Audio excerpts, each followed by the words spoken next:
but going into software, I don't know enough about mechanical engineering to answer that question, but did you was the software development something that you could tackle yourself? Yes and no. So, Okay. I do enjoy complex problems, let's say. And so it doesn't matter if it's, coding or whether it's something to do with mechanical design or something like that. So I Yeah. find it interesting. So whatever intrigues me, I put my time and effort into. So I had the idea and I knew that there was technology out there to solve this issue. I didn't know specifically, what coding language we were going to use, or specifically how this was all going to be hosted on the internet, or Yeah. things like that. But I think that assembling the right team is half the battle, because Mm. our software engineers have no idea about 3D printing or CNC machining or things like that. But they can tell me something like, oh, you can't run this process here because of such and such, things that I don't know about computers and software and stuff like that. So having people that are proficient in their skill sets and what they're good at, and knowing what they're good at, is half the battle to get to solve this problem. So without me or without them, I don't think that it would be possible to be where we're at today. Okay. Is that something that you foresaw going into starting a SaaS company? Were you yeah, I know I'm going to need the right team, or did that kind of Oh yeah. insight? Okay. So you knew that going into it. Yeah. So there's different parts to what we're doing. So,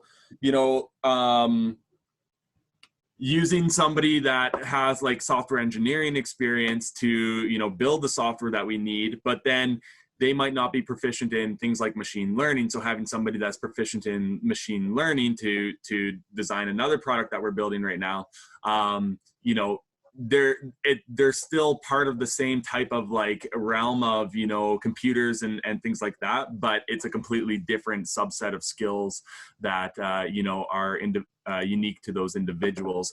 So yeah. Okay, cool. Yeah. And so going into it, I should say, were there any challenges that kind of rose that you were surprised by?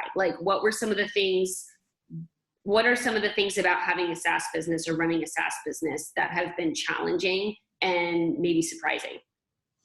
I think for me, who was not, somebody that understood SaaS quite well, was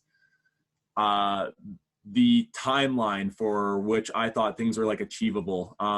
Yeah. Software takes a while to develop, as I learned, and nothing happens overnight. So for me, it was a bit of an adjustment, being okay, I have this idea, why can't we just implement it and get it done? And then so there's little things that come up along the way. There wasn't anything major. There's just little things oh, we can't run this on a Linux instance. We have to run this on a Windows instance for now, because this program is only available in to run on Windows, or something, just little things like that. And so having to overcome each one of those obstacles individually, I think adds to the timeline in which you think something is achievable, but then you all of a sudden hit these little things, and they all add up to extra time being taken away from the overall goal. Yeah. And what have you found any kind of solutions that help speed up the timeline, or is it just sort of the nature of the beast? I think planning is a big thing. So Okay. I've worked with a bunch of different developers, and now I have a pretty competent and confident CTO. I went through a bunch of different people, and finding the right person was half the battle. So when you have people who know what they're doing, and they can kind of spend the extra 10 minutes to kind of sit back and plan out and look at what might be some obstacles or some unforeseen circumstances. I think that's a big it's beneficial to have somebody that can do that. Yeah, absolutely. So what I'm hearing again from you too is just the theme of having the right people on board, assembling a team.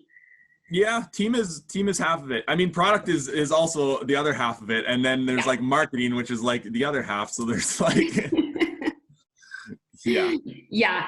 Yeah, there's a lot to it. So that being said, like on a day-to-day basis, what does, I mean, I assume Prototype Hubs is your full-time yeah. career now, right? Yeah. Did you, when you started Prototype Hubs, was it like on the side, or did you quit your job, launch full into Prototype Hubs? I quit my job. I got sick and tired of working for other people. And Totally. yeah, I wrote my 2 weeks. One evening, they called me into the office the next morning, and they're like, yeah, we're letting you go. And that day I went online and like secured all my domain and social media handles and like started the business plan and like dove right in. Awesome. Awesome. So do you feel like running a SaaS business, like what do you, in like a larger, bigger picture sense, what do you feel like running a SaaS business allows you to do like in your life, in Mitchell's life, that you wouldn't have been able to do before? Or like what are the bigger picture benefits to you? Yeah, well, we started out like I started out virtually even before COVID. So like Yeah. as long as I have internet, like I can work from anywhere I want. And that's like a big thing for me is like freedom. Yeah. And so also setting my own time that I want to work. So like if I want to work at midnight, like I can work at midnight. And like the people that I've been able to attract, I kind of have that same mentality. And so like we'll have working sessions between like 8 p.m. and midnight sometimes, just because like we want to do that. And so it's allowed me to have like freedom from my personal perspective, Yeah. but at the same time it's also a lot more, I guess I wouldn't say more work than I expected, but it is it's definitely more work than going to work for somebody else and then coming home and leaving your work at work.